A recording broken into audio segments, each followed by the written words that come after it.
Hello बच्चों, let's see this question and the question says all samples of carbon dioxide contain carbon and oxygen in the mass ratio of 3:8.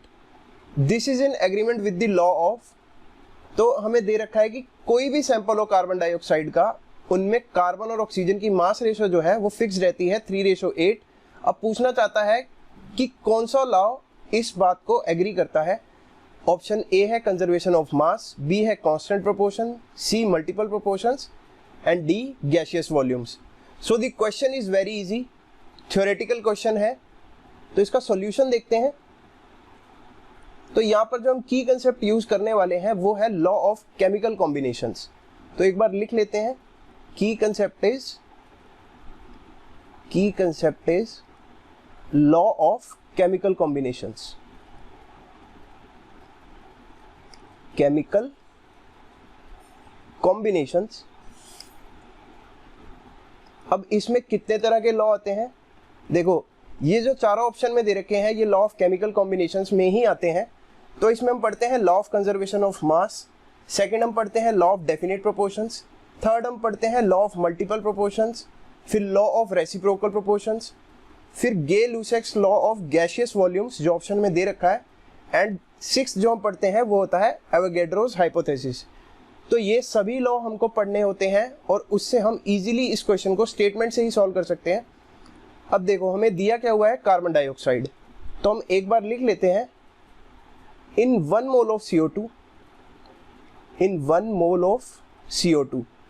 अब 1 मोल CO2 में कितने carbon के atoms हैं?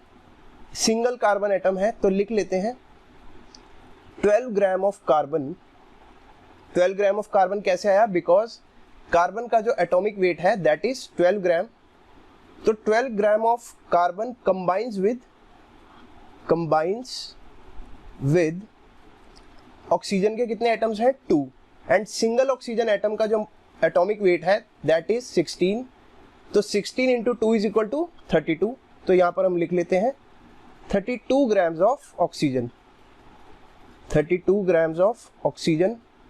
तो अगर अब हम रेशो की बात करें, so ratio is equal to 12 divided by, और हाँ यहाँ पर मास रेशो लिख लो स्पेसिफिकली. मास रेशो जो है वो हो जाएगी 12 डिवाइडेड बाय 32. इसको कैंसिल आउट करते हैं. 4 3 ज़ा 12, 4 8 ज़ा 32, दैट इज इक्वल टू 3:8. तो यहाँ से हमने देखा कि कार्बन डाइऑक्साइड का कोई भी सैंपल हो, हमें कोई मतलब नहीं है कि कार्बन डाइऑक्साइड का सोर्स क्या है, लेकिन कार्बन और ऑक्सीजन की रेशो हमेशा फिक्स्ड रहेगी, डेफिनेट रहेगी, दैट इज 3:8. तो यहाँ पर जो हमारा ऑप्शन आएगा that will be option number B, constant proportion. Because यहाँ पर हम लिख लेते हैं एक बारी ब्रैकेट में कि इनकी फिक्स्ड यानी कि कांस्टेंट प्रोपोर्शन ही रहती है. अब एक बारी ये भी देख लेते हैं कि बाकी सब जो ऑप्शंस हैं वो क्यों गलत हैं. तो कंजर्वेशन ऑफ मास क्या कहता है? दैट ड्यूरिंग एनी फिजिकल और chemical change the total mass of products is equal to total mass of reactant. तो यहाँ पर रिएक्शन तो हो ही नहीं रही, इसीलिए ए ऑप्शन जो है हमारा वो गलत है. बी ऑप्शन में क्या है? कांस्टेंट प्रोपोर्शन है. बिल्कुल सही बात है, जो हमारा प्रोपोर्शन आ रहा है वो फिक्स्ड है 3:8. तो यही हमारा आंसर है. मल्टीपल प्रोपोर्शन क्या कहता है? मल्टीपल प्रोपोर्शन ये कहता है if 2 elements can combine to form more than 1 compound then the mass of 1 element that combined with fixed mass of other element. मतलब सिंपल सा है, इसमें हम एक एलिमेंट का मास फिक्स रखते हैं, दूसरे का चेंज करते हैं, तो हमें होल नंबर रेशो मिलती है. तो CO2 में ऐसा केस नहीं है, हमें सिर्फ कार्बन डाइऑक्साइड को ही देखना है. एंड गैसियस वॉल्यूम्स में भी हम रिएक्शन के साथ डील करते हैं. तो अब यहाँ पर स्टेटमेंट लिख लेते हैं कांस्टेंट प्रोपोर्शन की. तो लॉ ऑफ कांस्टेंट प्रोपोर्शन कहता क्या है? लॉ ऑफ कांस्टेंट प्रोपोर्शन क्या कहता है? इसकी स्टेटमेंट एक फॉर्मल लिख लेते हैं, इसकी definition. It says that a chemical compound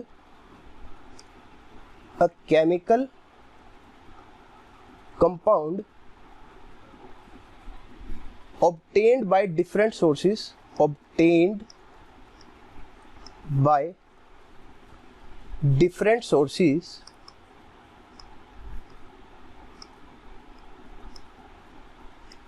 always contain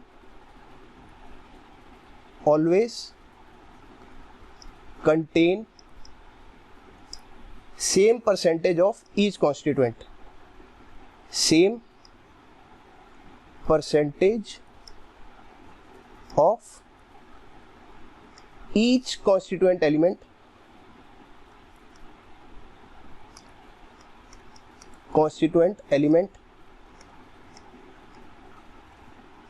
तो हम यहां से देख सकते हैं कि एलिमेंटल रेशो जो है कार्बन और ऑक्सीजन की वो फिक्स रहती है 3:8।